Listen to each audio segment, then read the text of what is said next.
All right, what is going on, Panhandle?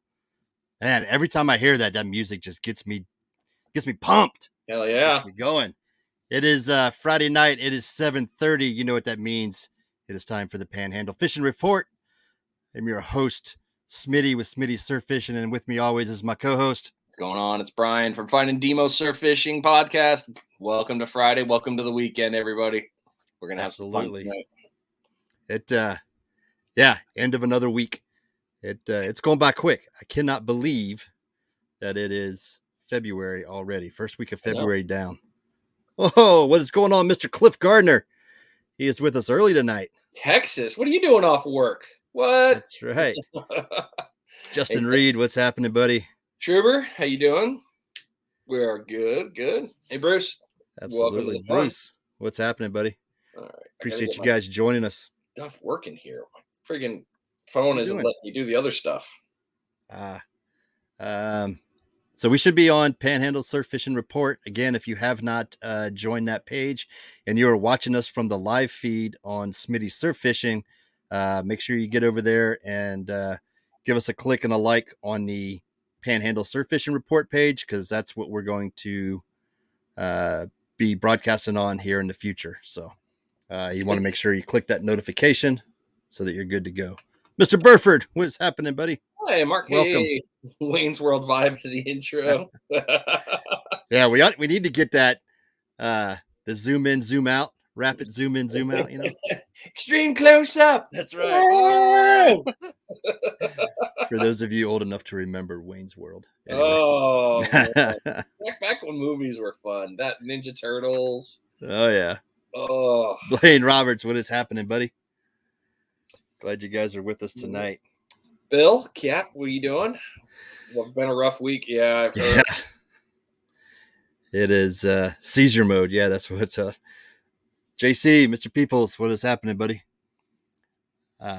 Lots to talk about, though. Might fishing related, but I didn't get out this week at all.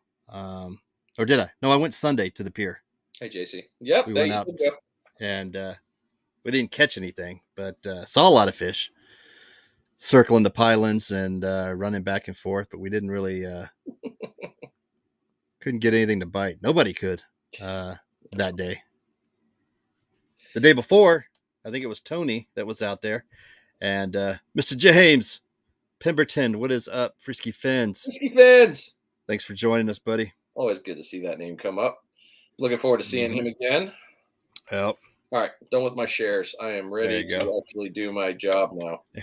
Pay attention to the show at hand. You mean I'm supposed to do what I'm supposed to do? Because I have a problem with multitasking. Yeah. Mr. Bicknell. Hey, buddy. Thanks for joining. Hey, Craig. Salty. Oh, yeah. We got something. I got later on in the show, I got a little package in the mail today, Salty. I will. What's in the box? I'll be opening that up shortly. Going through that, so y'all stick around, see what's in there. If you've been following Salty on social media, and you probably can guess what's in there. At least that's what I'm hoping's in there.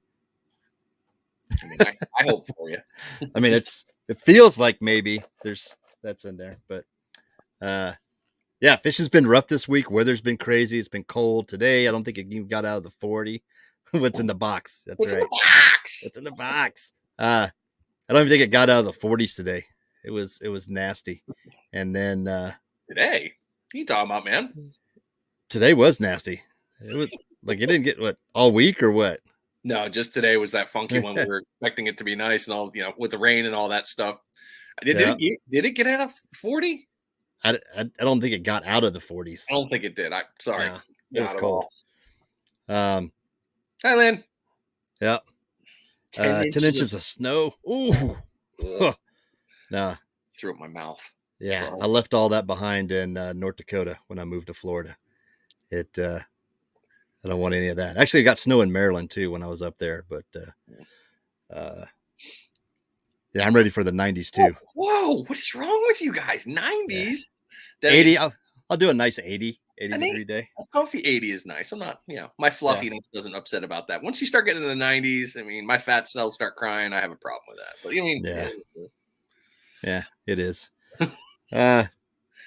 So weather-wise, I'm going to jump in. I'm going to share that real Do quick so we can this. see what's coming up and get the show moving along. We do have a great guest tonight. We do. We're at in Maryland. Vernon, I was in the Patuxent River area. I was at Patuxent River NAS, NAS Patuxent River. Yeah, doing some flight tests and stuff. It was fun.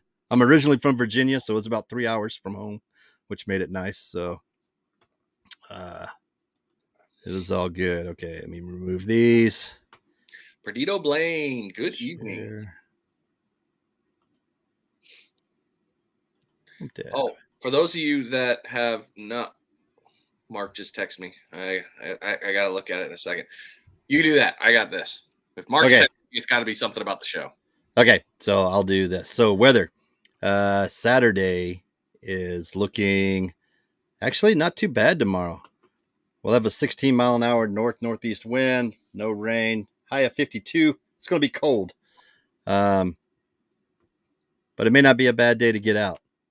Sunday again, high 50s. Monday, so I'm looking at for this time of year fishing from the beach. It's big uglies, your black drum here in the Panhandle or sharks is what you're going to be targeting.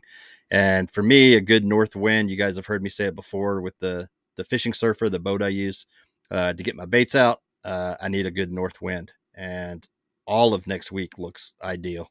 Yeah. Light west wind, but all of next week looks good to get out there and wet a line. I think we're going to be looking at chocolate milk, I'd say until Tuesday at the Wednesday at the latest. You think so? I think it's going to get, today's weather is going to mess it up a little bit more. We're going a little bit less to that chop. We had some good winds last night. We got some good winds today. Mm-hmm. Driving back from Pensacola after a couple jobs, the bay was a roarer out there. Definitely not a day to be in the boat. So, you know how if it's bad in the bay, it's never going to be good on the surf. So we definitely had a lot of choppiness on that one, and I think we're going to have a little bit of some ugly color for a little bit. But I think Tuesday, if everything goes well with the wind, I think we're going to end up getting a little bit cleaner by Tuesday at the very latest. I'm hoping anyway, because Tuesday, I want to go fishing next week. I'm definitely going out there. Yeah, and then as we look ahead, it's jumping up into the 60s again. Mm-hmm. Cold at night. Light winds. We get back to their northwest winds, west winds. Yeah, I think coming up fishing's going to be on fire, especially if you're pier fishing. Looking for those whiting, those pompano. They're still cruising out there. Sight fishing from the pier and at shallow water it's been pretty fun. Seeing those schools come in and just kind of watching what they do and just keeping an eye on them. Rob Foster, what's up there, Rogue Reels? Good evening, Cliff. 12. 27 in North Carolina Saturday. Ooh, that's cold. Yeah, Jeremiah, there's always a chance, man. There's always a chance. JC, great point. A lot of rain coming to south of the river is definitely going to change up a little bit of the salinity. Definitely a factor to be thought about while fishing. Absolutely. Get our banners back up there. There we go. Yeah, always something to think about, that runoff right there, especially if you're fishing around the passes. And if you're fishing, that's surf fishing wise, if you're fishing the rivers right now, the salinity levels are going to change everything, and make it tough for trout, make it tough for redfish, with those heavy rains like that, because they're going to go looking for that saltier water. Yep. And you're in your RV. Hope your propane's full, bud. my propane's Cliff. my propane's going too. It's not so bad in here tonight. It's pretty good. I did have to add something though. I like it. I was waiting to make a comment, so you got them in. Yeah, they came in, got the new flagpole rigged up and ready to go for the surf cart, and did a few test runs with the because the wind was whipping earlier in the week, and put all my catch flags up and everything. I just got to come up with a different attachment for the flags right now. Anyway, you'd have to see it for me to explain Okay. it. I'm like But I need to come up with a different way to keep the flags all attached. Justin going with the Hank Hill reference there. Yeah, propane accessories. Damn it, Bobby. So last week, you posed a great question to the group, and it was it seemed to get a lot of people engaged, and that's really what we want when we're on here. That's why I shared it to different groups. If folks out there, if you have a question, something you want us to answer, something you want us to hit on, if you got a report to share, something, please send it to us because we love to talk about it. We love to bring you guys on. We love to bring the comments in and talk about different things. And I got a few. One of them that came up earlier this week. It was asked, and I don't know if you remember in the small group discussions that we were having on salooner tables. Yeah, and peak fishing times and things like that. So I want to throw out to the group or to the audience, how many of you guys out there actually pay attention to the salooner tables and actually follow when the best time to fish is? I think I only pay attention to it when I'm out there, and then I'll look down at the apps and see, okay, it's slow according to this app, and I use fishing points a lot. It's when's the fishing going to pick up, or do you just go fishing whenever you can? Oh, really? No kidding. So, Rob, Rob, in doing that, is that because of the coast, or is that in everywhere you go? Hi, Jacob. Welcome to the show. That's an interesting one, and that's something I think too, because we've heard it before, talking about tides and the importance of that. I've heard that a couple times in a few different episodes. Why yeah. tides? But that's a lot of the Atlantic guys. With us, we've got the single tide. Bill has mentioned it in the Bay. For the accordion piece, that makes a lot of sense. And then the Gulf for us, I mean, yeah, I can't count the amount of times we've talked about, like, all right, the bite's supposed to be hot. right. And then Nothing. Yeah. What happened to the fish? But a lot of that, for us, when you say tides, we only get like a foot, maybe a foot and a half.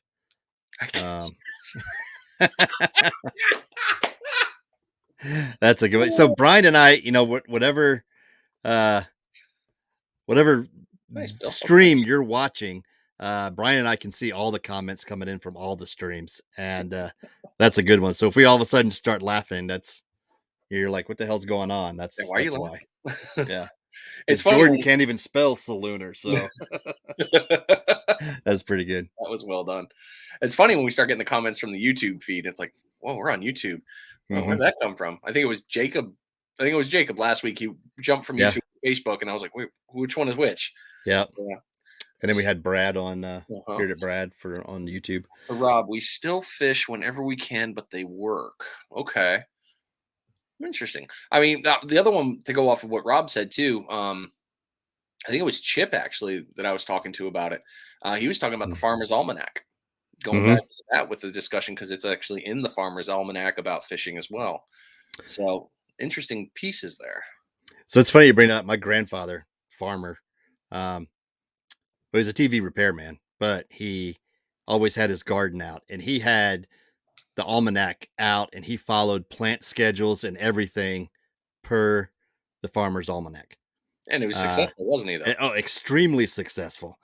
I mean, he cantaloupe and corn and tomatoes, and I mean, it's just, man, he had a very successful garden. But I never actually followed it for fishing, because you can look at the salooner table on out for the rest of the year and kind of know what's happening. Now, the only thing I really do look at or use it for is full moon dates. Yeah. Because full moon surf fishing, and unless you're going at night, daytime during the spring, summer is not very good. No. At least that's what we found here along the Panhandle. And we've been told, like Blake Hunter had mentioned it from Real 30A, going out there at night on a full moon night, you're getting after it because it's spawn time, and you drop that banana, goofy jig, whatever it is, like that, one of the frisky ones or something like that in that zone, and it pisses them off and they go after it. So during the day, they've been eating all night. So maybe that's my problem, JC, It's accurate if you know how to read it. I'm not very almanac literate. Savvy. Fishing at night. Yeah, there you go. Yeah. So Rob, so they use it when he's on vacation. Okay, so he plans around that. We got the almanac. That's cool. Okay, that one's working there. Mhm. It's almost the same as oh, nice point. Yeah, I could see how that one would be coinciding. Okay. Yeah. Interesting. Yeah, for our region, I mean, the few times I'd love to say that I've seen it happen before, but I would say for me, I'm in the not so much category on like fishing points when it shows, all right, this is the hot point.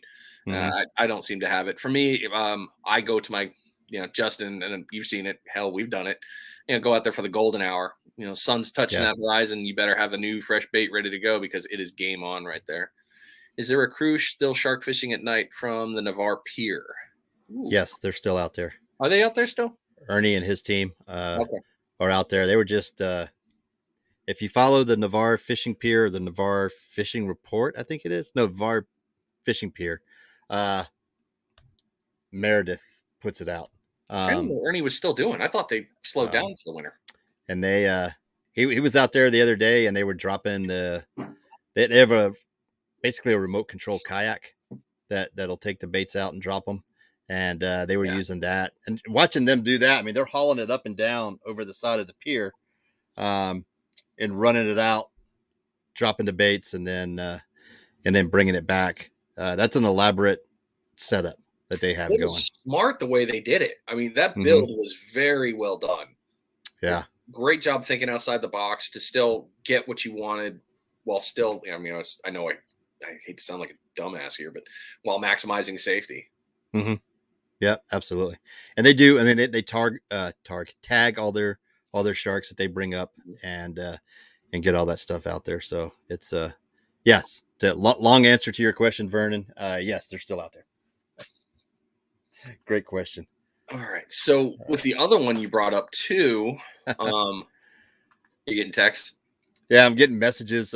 Salty's watching us on the big screen. I wish I could pull that one up, but he's got it streamed to his TV and just kind of kick back and watching stuff. So Amber, we're so sorry you have to see us on the screen. Sorry.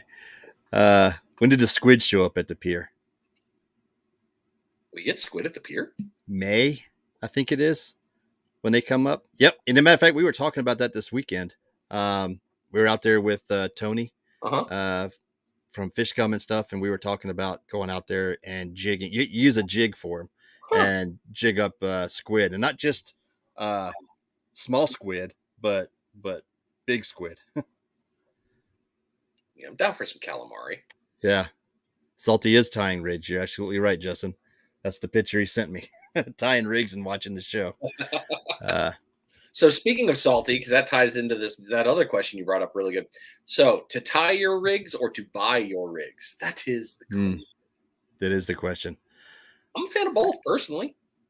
I am too. I do both. A majority of my rigs, though, are Salty's rigs. And that's, for ease of maintenance for me.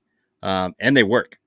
Like I can tie something up and try on a couple things, but Salty's rigs, I mean, they work and they catch fish. Why switch it? Now in the wintertime, I switch because I use more beads in the wintertime than I do floats on my surf rigs. Yeah. Yeah. Like the green Giddums that Cliff Gardner makes. Yep. Absolutely. Yeah. I mean, we've definitely had some good ones. Salty makes good stuff. Used James a few times. I've used a lot of A1As. That teaser, he really got me. Like, I don't know how he did it, but he got me. George makes a cool rig. I grabbed some Ninja rigs, which were completely different. I didn't expect that from tackle. That was an interesting one. And I know there's a proper name for it, and I don't even know what it is. But it was Brian's fault. All of my own, but sure. Blame me. After what you sent me, the rigs.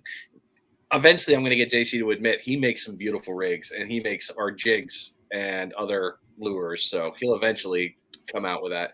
But nice. Got the good ones there. And then, I mean, remember when we had S&J dropping the floats? Yeah, those were fun. Yeah. But it's great. You're right, especially during charter season for you. It's such an easy tap rack bang. Hey, customer breaks a rig, no problem. Here, quick. Yep, exactly. Yep. You know, and when Mark sent us those wallets, it was Mm-hmm. I mean, hell, you had, I got salties in there, some riches, a few other people. I've got those in there. It's a quick. All right, hey, I broke a rig. I'm getting back out, especially when the bite's on, because you don't have time to Mm-hmm. move around. No, Get it you're done. absolutely right. And you mentioned the charters. I go through like and I was keeping them last year, but every trip is a new set of rigs for folks, because I would hate for there to be something. I go over all the rigs when we're done and stuff, when I'm cleaning up the rods and everything. But I would hate for a customer to lose a fish because the rig was damaged in some sort of way the previous trip. So yep, new set of rigs every trip. So I go through quite a bit of salties Yeah. of salties rigs. If you don't want to invest the time in researching what you want your rig to do, it's easier to just buy one. Absolutely, Bill. Fair point. Yep. So speaking of that, and jumping a little bit into last week, if you guys aren't subscribed to Justin Reed's YouTube, I highly recommend you do so. He's got some information coming out soon about some rigs and throwing heavier. So be prepared for some pretty cool knowledge on that. He dropped. He did some cool research. Nice. Definitely get linked into that one. Yeah, he's put a lot of good content out recently. All right. Well, let's not keep our guest waiting back there. I'm gonna get this ready here. We're running our guest in quick. I like it. Yeah. Well, we've been yapping for 20 minutes, and you and I could go on for the whole hour, just ourselves. But we want to pick this guy's brain a little bit. So we're gonna bring him in for folks that are fans of the YouTubers around here. Man, that this needs guy more here has been crushing it, Mr. Sean Lawless of the Lawless Tide. Welcome, buddy. Thanks. How you guys doing? Great, man. It's good seeing your face. Awesome. I think that's the first time I've ever heard that. Gotta make it a little weird, but dude, it's so cool we get you to come on, man. You got so much good stuff that came out recently. You've just been killing it in all aspects of fishing. Yeah, I've been getting a little bit lucky. I've hit some hot spots at the right time, so you're so full of it. But when you fish 5 to 6 days a week, you tend to have some good days. So there you go. Sean and I were talking about that earlier. When you're retired, you can go out and fish whenever you want, and it makes it nice to be able to get out there and do that. But I don't know, man. You've the last couple videos you've dropped, the sheephead fishing, the big monsters around the pier. You and Jack Moran were on them, and then the jetty fishing that you've been doing. It's just you've been wearing them out, man. Yeah, it's been a fun little stretch. I was waiting for those winter doldrums to kick in, and I think they just did probably this last week. Yeah, you guys were having a good run there, going out to 3 Mile and just hitting a few other spots. And you've done a couple. Where was the other ones? You had the one where your rod almost broke. That was a great video to watch. It's like mid-bay. We hit not mid-bay. 331 bridge. 331. Did real good there one day. Yeah, we've been catching a lot of big sheeps, not many little ones. How's the jetties been for you? I know you go out once in a while down to the Destin side. Yeah, it's hit and miss. Some days you go out there, and of course you don't see those because nobody wants to watch a video of not catching anything. But right, those days do happen. You just don't get to see them. But yeah, we got lucky. We hit that one day with I guess it was about a 4 or 5 day stretch where those bonita were just sucked up right next to the jetty. It was crazy. You could literally stick your finger down in the water. I was on the rock on the end, and they would bump into your finger while they're swimming by. Holy cow. That's how thick they were. That's not. Well, that's not all that was running close to the rocks. Oh yeah, well now there are a couple sharks and yeah. I was gonna say you had a nice picture of a nice sandbar. It looked like yeah. I didn't stick my finger in the water when he came by. So what are you using when you're out there on the jetties to target those bonita? Man, it's weird. You would think when they were so active like that, you think it would be just anything you throw at them they'd hit, but it wasn't like that. Each day was different. the first day out there, it started out, I had to try a bunch of different things, and finally the pink Yozuri crystal minnow started doing the trick. And I'd literally just I'd put it out just with probably 6 feet of line out right out in front of the rock, and that current was coming through there so fast, it was wiggling, and I probably got hooked up 6 or 7 times with them just coming up right there 6 feet from me and whacking it. And that was pretty fun. But just letting it float in the current. Yeah. That's awesome. Yeah, the current was giving it all the movement it needed. And then they kind of stopped hitting on that, and I threw on the Fish Bites paddle tail and started ripping it through there, and they loved that thing. They were killing that. One of the dirty boxers? Yes. Yeah. Yep. In white, just ripping that through there. Like the Yozuri, half the time they'd get foul hooked because they were coming up, like they're going to hit it, and then they turn at the last second, and then you'd foul hook them. But every one of those with the paddle tail, I mean, it was in their mouth. So there was something they liked about it. So go ahead. Go ahead. No, you go, please. The next day, or the next time we went out, it was all they wanted were the glass minnow jigs and stuff similar to that. Something that you could just rip through the water super fast. Interesting. Yeah. You like the glass minnow. I've heard you mention it in numerous different videos. You've had, that's a really multi-purpose lure for you. Yeah, I like using it offshore too. You get those big schools of bonita, try and stock up on shark bait, and throw that glass minnow and rip it through there. And they always seem, when they're offshore, it seems like they'll hit anything, but they were kind of picky there at the jetty. Interesting. I wouldn't expect them to be like that. I mean, with that current and all the food flowing. Yeah, we found out one thing though, when a boat, when it started getting really rough there and the wind was whipping and the waves were getting big, when a boat would come through the wake, you'd see all the bonita surfing in the wake coming towards the jetty, and all you had to do, you could throw anything into that wake and they'd hit it then. But that was the only time they weren't picky, was when you had one of those big waves coming in. So how did you come up with the idea to let the current just kind of move the rig for you? Well, just matter of elimination. I probably tried another 50 different things before That's so cool. I mean, I'm running out of options. Yeah. It was maddening when you can see all those fish right there in front of you and you can't get them to bite. Yeah, Mike knows about that from the pier this last week. Yeah, schools of fish were coming by and they weren't hitting anything. Oh yeah, I'd rather not see them and not get a bite than exactly. It's just taunting. Then that's all it is. He's just like, you can't have me. Well, you can soothe your ego a little too, saying, "Oh, it's not my fishing; they're just not here." Yeah, exactly. So, I noticed you made a post recently. You were, doing some lure maintenance, swapping out all your hooks to the J hooks on your Yozuris and stuff. Did you find that gives you a better hookup, or just for ease of fishing, or ease of dehooking? And you probably don't hook quite as many fish, I would say, but I don't think it's enough to really make a big difference.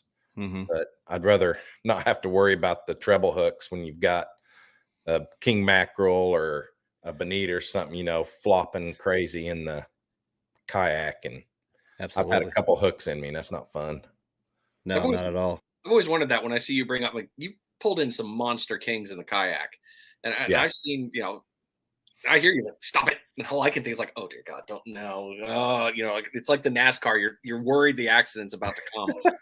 Yeah. I never see how close my toes are to their mouths until I watch the footage, and I'm like, oh, that was close. Something about those snaggle teeth, and I was like, But is it so? You've been using inlines for a while, or is that a recent change? Using what? J hooks, changing up the hooks.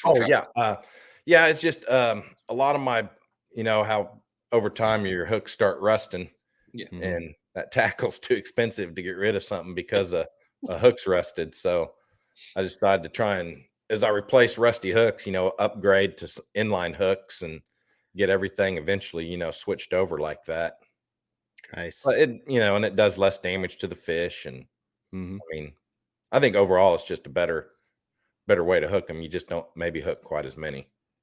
But the hook when you do set though is much. Yeah, it's good. Yeah, I think there's a lot less thrown hooks with the single hooks than there is with the trebles.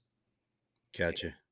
You're telling me that I'm down. I'll happily switch. So you do the alternating. You've got underbelly going forward and then tail end going Yes. upward. So it'd be. Yep. Yeah. No. Yep. Yeah. Yeah. They're opposite. They're set opposite. Yeah. Awesome. Cool. So a few weeks ago, we got lots of questions on sheephead fishing. And you guys have been just tearing them up. What has been, I guess, the biggest key to locating those fish? I guess there's two trains of thoughts on that. There's the, stay on one piling, chum it really hard and wait, or hit, drop at a piling, 10, 15 minutes, you don't get a bite, move to the next one. I think both of them work, but I'm more of a ADD type person. So I do better jumping from piling to piling, and instead of, I get all the sitting I need when I shark fish. So I gotcha. I'd like, when I'm out in the kayak, I like to, jump from piling to piling until they start, you find one that's stacked. Like that one piling, I don't know how many hookups I had. And there's probably 2 weeks ago video I had out, but I probably had, 15, 16 hookups from one piling. Of course, I lost 2/3 of them. Wow. But but still, just to have that hookup ratio, makes you want to stick around the piling a little bit. Yeah. Yep. That is awesome. And it's been interesting the last probably week and a half because nobody's got crabs. Yeah. And this cold weather, you can't get them. So you got to kind of look at alternatives. So and speaking of alternatives, somebody made a comment, and we talked about it last week. I see Brian shaking his head. I think he knows where I'm going with it. Somebody made a comment that you were using oysters in a nylon sack. Yeah, it was cheesecloth. Cheesecloth. Yep. And I was just putting oysters in and tying it shut with I think it's called magic string. Is that what it's called? Yeah, the elastic stuff. Yeah. Just tying it shut with that. And only problem is, I don't know how the pinfish do it. They can chew the oysters right out of that bag without tearing the bag. You'll pull up an empty bag. I don't know how they do it. It's like, I hate them. I hate them so don't know. Yeah. That's funny because there's a company in was it Mossy Head we were talking about last week? Mossy Head, that does. I ran into some guys when I was fishing. They told me about it, so I'm gonna try them out. Nice. But they said they even stuff live crabs in theirs because they said the sheephead, you know how they just grab a crab and pull it off the hook like it's nothing. They said they can't do that when it's in that sack from the Mossy Head. So I'm pulling one out here. And they'll stay alive. They said they'll stay alive. The mesh is the strangest thing with it. So like when we use the one with the bags and stuff, the cheesecloth has got that kind of tight mesh. This one is it's an octagon, but it's still really permeable. So I mean, you get it in there, and then basically you do the twist tie, and you get it done, and it's strong. I mean, he made a really smart when he got this and whatever the design, whatever company he used. Really strong, really durable, and the hook goes through, so you get that set. But with that opening so much that he built, it's letting all that stink out. So this was a smart one. So when you get it, he's got it's Gil Price. He's got a smart product. So I think he'll end up. But I'm excited to try it because if you've ever tried to cut cheesecloth with scissors, it's not easy. It's a nightmare, man. It gets everywhere. So you had a question here. Justin asked, has Lawless ever used a crab lure? I have a couple times. I haven't had any success with it, but I've only tried it a couple times. So I think it's Savage Gear makes a real good looking little crab about that big. And the only problem is everywhere I sheephead fish, it's usually like pretty good current, and they just don't make those with the weight. I guess you could run it like a Carolina rig and put it on there to get it to hold. But like, it's only like, I think the weight of it was like, you know, 1/4 ounce or 3/8 ounce. So that's not going to hold in any current. Yeah. So when you do yours, then you're using bottom sweepers, and what was the other one you had? Yeah, I use usually the swing jigs, the football jigs, and the knocker jigs, or what. I think it got all sorts of names for them. So you're letting them sit, or are you doing the hit and then the retract up? Sometimes both. Okay. Sometimes let it sit on bottom and keep a tight line. Other times raise it up a little bit. Just when they're not biting, you end up trying everything. So I was going to say, you kind of let the fish dictate to you. If you're catching them on the bottom, then you let it sit on the bottom. Yeah. If you catch it a couple cranks up, then that's what you're using. It just kind of depends on what the fish are after that day. Yeah, I mean, I've got the sheephead envy. I mean, I've got the kayak in the garage, sadly, until I get the trailer, which is my own fault that I haven't got it. You know, because this year I was supposed to go out for sheeps and go out there and go get after it. And I went out with Arrington once, and we didn't get anything. It was just a bad day. But then I see all you guys with, you know, sitting there with the kayak just nice and close to the pile, and also just that little, and it's all like, all right, how are you doing it? Because you can't see underwater, so it's cool to learn about it so that you have an idea. Like, all right, hey, start here, move your way here, and then complete the way to get through it. So, thanks. Nice. That's awesome. Mike. Me, I'm about ready for another beverage. I'm out of this week. We're having pickled hard seltzer. Is what that is. It's Texas. It's made in Texas. It's the only place I've been able to find it. Magic Brine pickle hard seltzer. It's pretty good. It's refreshing. Sounds hangover. Did you guys see Vince Ray's sheephead? No. What did he get? Yeah. He had the one that won last week? Yeah. And the week before. And the week before that. I've been busting his chops online, asking him to let me know when he's going to sit out a week so I can so you can jump in that fish again. But yeah, it was like, I think it was almost 25 inches, just a hair short, but it was freaking huge. Yeah, it was giant. How long does the fish bite last and salted clams? Chew strong. I guess that kind of depends. So we got a question. How long does fish bites last? And I don't know if he's talking about you talking about the surf, or are you talking about where we're at right now? Yeah. Surf or inshore there, Chew. Definitely good points there. Yeah, because it can, cause I haven't used the dirty boxers yet, but I'm assuming they're like a gulp product. Are they impregnated as well? Yeah. And so, but they're about 3 times as tough as the gulp. That's awesome. Because your gulp gets bit once and it's gone. Yeah, exactly. They're pretty tough. They hold up. Bait fish. Yeah. We understand what you're saying on the bait there, Chew. Are you talking about what application are you talking about? Tony. Yeah. Sean is. Oh, I was going to say, it must be one of your buddies. Yeah. Shocker. Yeah. Old fire department buddy. We're waiting for him. Yep. Yeah. Okay. That. Hey, Sean, when you talk to, when you do reach out and you get with Gilbert, ask him about this one. Oh, okay. I saw that on the website. The jig. Mm-hmm. Yeah, that looked pretty cool.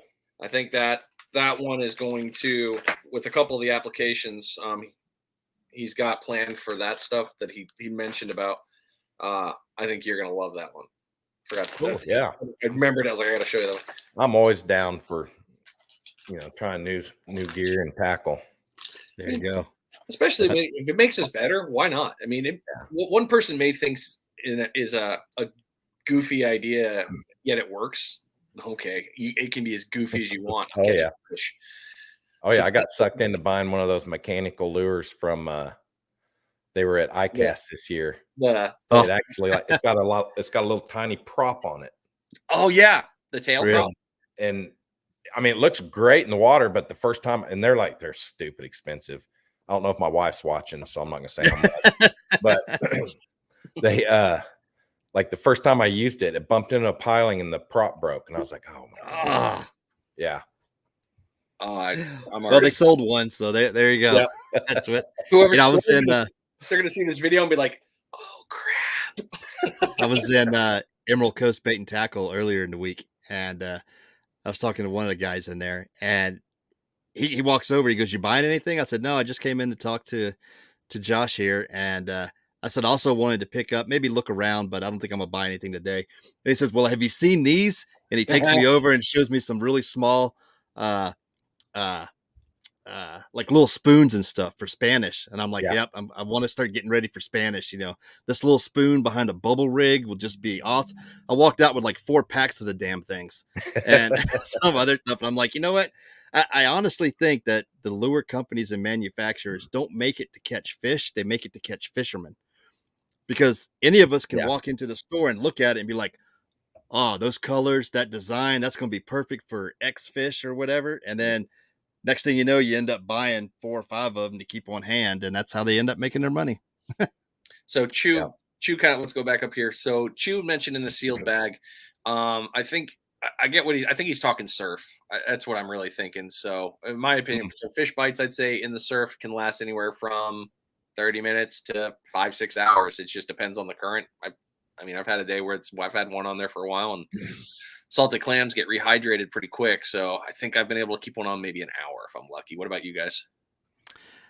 Yeah, that Good, sounds Sean. pretty accurate. Just depends, and pinfish, and if there's other little critters out there chewing on them. Yeah, I tend to when I'm using the fish bites for my baits, I usually do 20 to 25 minutes when I'm on charters, because that's really your maximum time you're going to get for scent release and stuff. And then after that, it's dwindling. So I'm always trying to get the best shot for folks when they're out there. So 20, 25 minutes, and then we reel in, we swap out, and we move on. Yeah. But one of the things, yeah, go ahead. Justin's just got a good point. In cold water fish bites, it does last long, a lot longer. It's just the way it is. In water, when warmer season, it definitely starts dissipating pretty quick. But it also, don't forget when you're looking at the fish bite stuff, you've got the 2 packs. You've got the red pack for the quick release, and then you got the standard packs. So a little bit of a differential in the game there for the scent release, but still a good product. It holds up for a while. I mean, hell, crabs will pick you clean. Yeah, I've been wanting to try the little fish. sheephead fishing. I've wondered if it would work. Try the crab or the clam flavor. You'd think that would work. So yeah, because that was going to be one of my questions. Would you think that they're sight feeders or scent feeders, or if it's just a one of the two or together? Man, that's way above my pay grade. You're getting too technical here. I don't. Man, I don't know.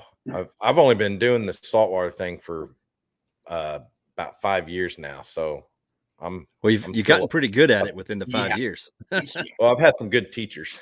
There you go. I've had some real nice guys that kind of took me under their wing and showed me how to do things, or they felt sorry for me after they watched me fish. Yeah. Either one's acceptable, really. Right? Yeah. As long as I get the knowledge, that's all that matters. There you go. And that's the important thing when we're out here in this community that we have, whether it's surf fishing or you're, new to inshore, offshore, there's usually folks that will do that and take you under their wing and be like, okay, here's what you need to do. Here's what you need to look for. And, of course, there's a lot of knuckleheads out there too, but the majority of folks will be open and honest and share the information, because there's plenty of water out there for everybody. Yeah. Well, good buddy of mine, Ty Sutherland, he does 30 Miles Out channel. Yeah. He was like the first person I went fishing with and actually got into it. And we become good friends. Super nice guy, but that's what he always preaches is abundance. There's enough fish for everybody. So anytime anybody needs some help, give them some help, There you go. That's awesome. Well, Sean, man, we appreciate you coming on with us tonight and talking fishing with us. That's fun. We'll get you back into rotation and get you back out with us some more and discussing everything. Like I said, it's just all about talking fishing and helping folks catch fish. And that last little bit kind of leads us into this on, share it out. Let us know questions folks have, and we can get folks like Sean on here and other captains and stuff to answer this. So as we go into the weekend, you guys know where you need to head to go catch some fish. So that is awesome. Sean, we appreciate it, buddy. Thank you. Thank you, man. Thank you. Appreciate it. I'll see you next time. All right. So, Awesome.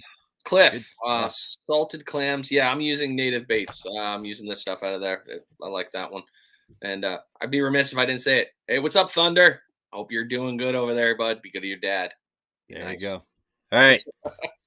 I'm going to open. Box. I've had this sitting here. Salty. I got this in the mail today. So I'm super excited to see what we got. Let's see. And Cliff, I need to find out. I need to get my hands on a couple of the colored ones. That's going to be on the plan this year to get some of the orange or the other change ones. I'm going to try to get that for the spring go. Ta-da. Oh my goodness. Is it teeth? It's well, you know, the You got the face sticker? I have not gotten one of these yet. This is and that's a nice. So this one's holographic. You got the new holographic. One. That's new. Those are nice. All right, but this is what we're all looking forward to. These new colors are amazing. Oh, look at that. I'll hold this up. Ooh, you focused in. Nice. New one there. I really like. Was that the pink or the orange? That was the pink. The orange ones are, and these right here are what I'm digging. These are awesome. The new Bama Beach Beach Bum. Let's see where we go. There we go. Yeah, these are purple and white. The new packaging. That collaboration with Salty.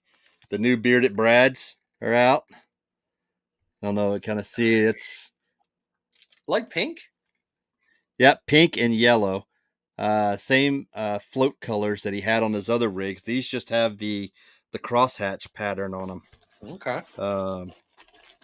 Dig down through here. There's a little bit of everything. Yeah,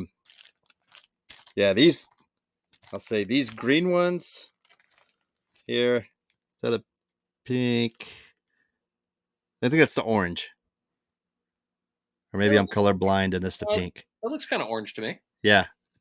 Dark orange and black, and then we got the green. So if you guys have been following Salty online, you've seen all the colors he's got out and the colors that are coming. These are amazing. I can't wait to get out and try them. And these, so these look like a sand flea. If you notice, you got a dark color on top. Mm-hmm. You see that? And you're lighter on the bottom. A distinct line in there to give you that sand flea look, and not all of them have that. There's only a few of them that are like that, so that's going to be an awesome. I can't wait to try these. Appreciate you, Salty. Thanks for sending that out. Got the stickers. I can refresh some stuff, but those are going to be awesome. Yep, miss you too, bud. Come on home soon. And Bill, yeah, good guys, absolutely. Yeah, Tom, Mr. Cabrera. Char has. I don't speak the language Jack is saying. I feel like I'm going to have a stroke. I don't know what that is. Chara Hazard? Char Hazard? Holographic Charizard. I don't know. Jack. It must be some new lingo. All right. I have to grab another beverage. I'll be right back. Fridge is right here. So I'll go ahead and just knock out the offshore thing then real quick while you're doing that. Get your frosty beverage going. Pokemon. All right. So, Pokemon. That's what it is. Oh, okay. Now I understand. It's a Pokemon thing. I sucked. Charizard or whatever. Gotcha. Cliff knew it was a Pokemon. Yeah. Justin knew it was a Pokemon. All right. I'm going to go haze myself. Guess I need to get Pokemon Go and get back into it. Offshore. So I went offshore. I went off on a party boat. I know people are like, oh, party boats. Yeah, I actually enjoy the party boats. I think they're kind of fun. I don't know why. It's just kind of cool to go out with everybody. But it was an interesting day. It was Saturday. And it was forecasted to be 1 to 3 foot seas with 10 to 12 foot knot wind, or 10 to 12 knot winds. We got out there, and it what turned from that 1 to 3 quickly turned to 3 to 5, which turned to 5 to 6, and turned to 20, 25 knot winds. Oh, So again, I've brutal. said it before. The forecast, they tell you one thing, but if you're going to go out in the boat, always be prepared for the game. When we did go out on the party boat, we went out to a couple different locations and got into a few mingo, and then Flipper showed up, and Flipper only wanted the mingos off the hooks. So that Really? was a lot of fun. So I know I doubled up one time, is going up, big pole. It's like, oh, there's one. Let go. I was like, all right, keep going. Got hit again. I was like, I was doubled up. You son of a bitch. So, I tried a couple times to just leave it down on the bottom. I'd let the sinker, the 20 ounce, try to hold off. I know it's rocky down there, so it's kind of an interesting game. But the problem we were really running into was the current. Current was whipping very heavily to the east. So everyone on the boat, unfortunately, was having to have their lines dragged towards the stern. Very difficult day of fishing, but we managed to get some good ones. Caught some white snapper. A ton of red snappers were brought up and all released safely. I saw them all go back down, and a stupid amount of triggers. Could not believe the trigger fish I caught. Great fish. That's going to be that leads into next week. We're going to have someone talking about trigger fishing on the show. Love trigger. Oh man, it's all because of the casting assassin. I never knew what trigger tasted like till we went out on that one and had it, and yeah, I'm hooked. That stuff's great.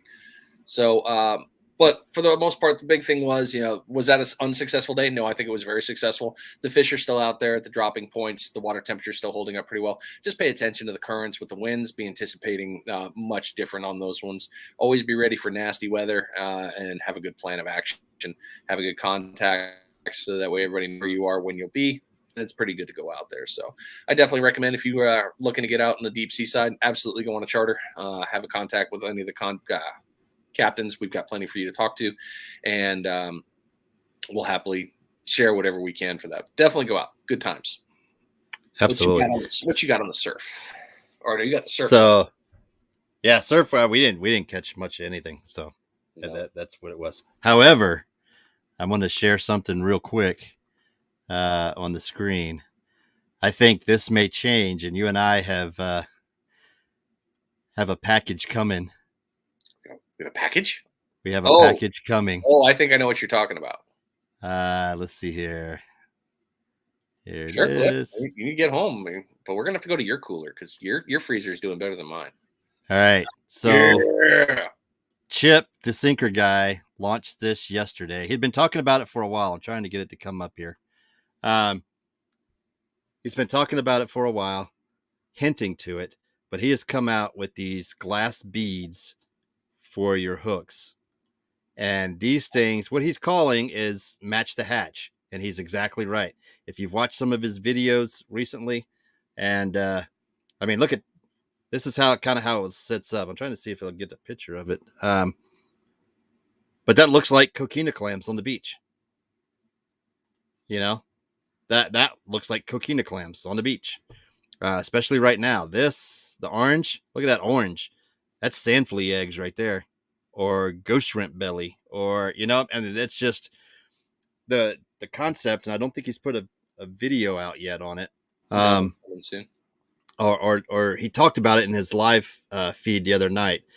Walk out and grab a handful of sand, take a look at what's in there, the colors, and then boom, you go to your tube, you slide these onto your hook, and they're glass beads, so they kind of rattle on there, which is another benefit. But these things, I think, are going to be amazing. I won't be sad when they come in the mail. No, me either. But what a brilliant concept. And he has tested, if you follow Chip, he and some other folks over there on the East Coast have tried this out, and they have worn the whiting out, and not just small whiting. And they were catching whiting when nobody else was catching whiting. They were catching pompano when nobody else was catching pompano. These things, he's onto something here. These things work. Mm-hmm. So I'm sure as soon as we get the package, we'll be out fishing with them. We'll have some good reports for y'all. But it worked. I think it's going to work. I don't see how it can't. It just seems to line up the right way. Absolutely. And you know, when you look at him, he talked this on the live stream yesterday that he did. Mm-hmm. When the whiting and the pompano, when they come in to bite, they're going to bite to crush, right? And then when they hit that, you know, typically when we catch them, we're catching them right in the corner of the mouth because of the circle hook action and how that works. With these, the fish is actually sucking it in to crunch it. And then when he goes down to crunch it, that's when he's getting hooked, and you're hooking him in the top of the mouth. You're hooking him in the bottom of the jaw. You're getting a solid hook set on the fish. I think it's for surf fishing, it's going to be awesome. Yeah. You, sir, are absolutely right. Why is this not coming up? I wanted to share this. Damn it. Jeremiah Kelly, open up the belly and it shows what they want. Absolutely. Yeah, that's one of my favorite, well, disgusting, but favorite parts of after cutting them up is like, she's been eating, buddy. What they've been eating. I've tied rigs with gas beads, but never on the hook. I think we all fell into that one because we've all talked about putting it there, whether it's the separator between the float or doing the glass bead at the very top. I think this change was an interesting way to do it, and it's not going to go popping over the eyelet. No. Then that's the other interesting piece. Or the barb of the hook, it won't slide back. Once it goes down over it, it doesn't come back up or off on there. Those coquinas are always there. Absolutely, Jeremiah. The clams are always out there. And that's what they're, specifically wintertime, that's what they're sucking up and eating on, because there aren't any sand fleas for a natural bait. And got something coming in. Will you share? Oh, whenever you're ready. Ready? I'm ready. We'll go now. Here we go. All right. So this is what I tried to get to freaking come up, but apparently my computer is being stupid. So Running of the Bulls tournament is coming up. I know it's not in this region, but when it comes to tournaments, I think it's always good to kind of talk about them wherever they are.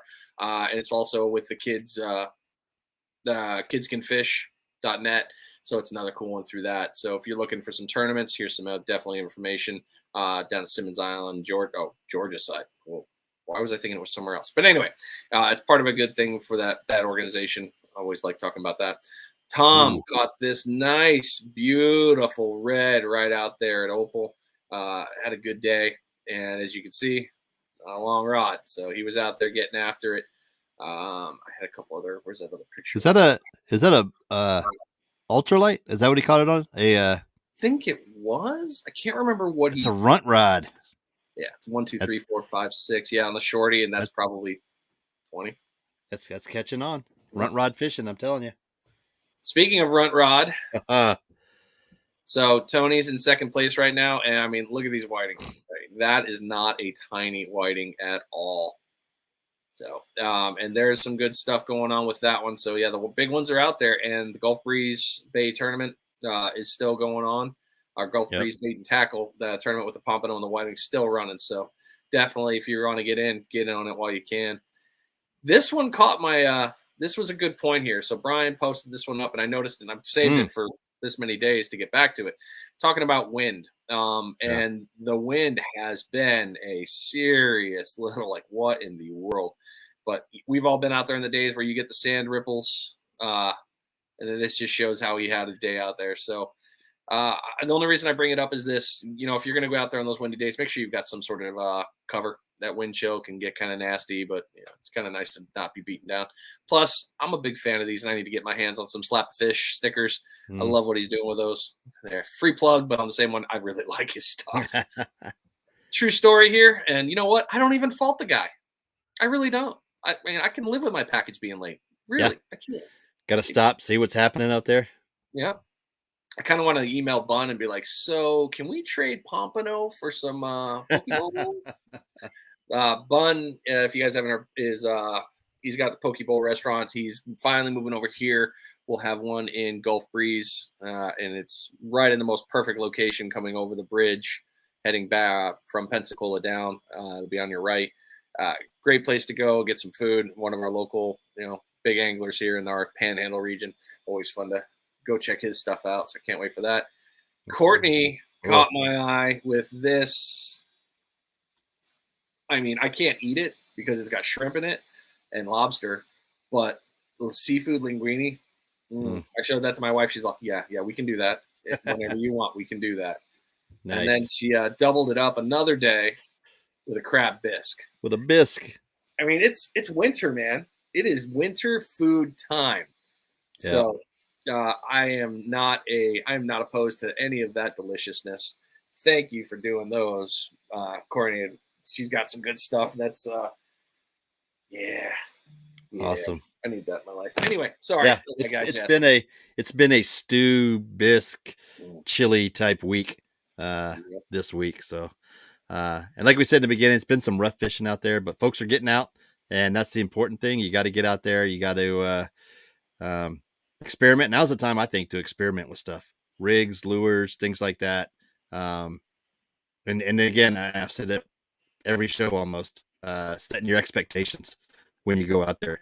The fish aren't abundant right now. You're going to get some dead time out there, but the fish you're going to catch are going to be huge. Yeah. The grumpy fly fisherman. Did you see his comment? I did. He's been out there with a fly rod in this wind. I mean, it's brutal, but he did have a good one. Did have a big red boy on the bay side at Pickens. So, I mean, there's a payoff right there.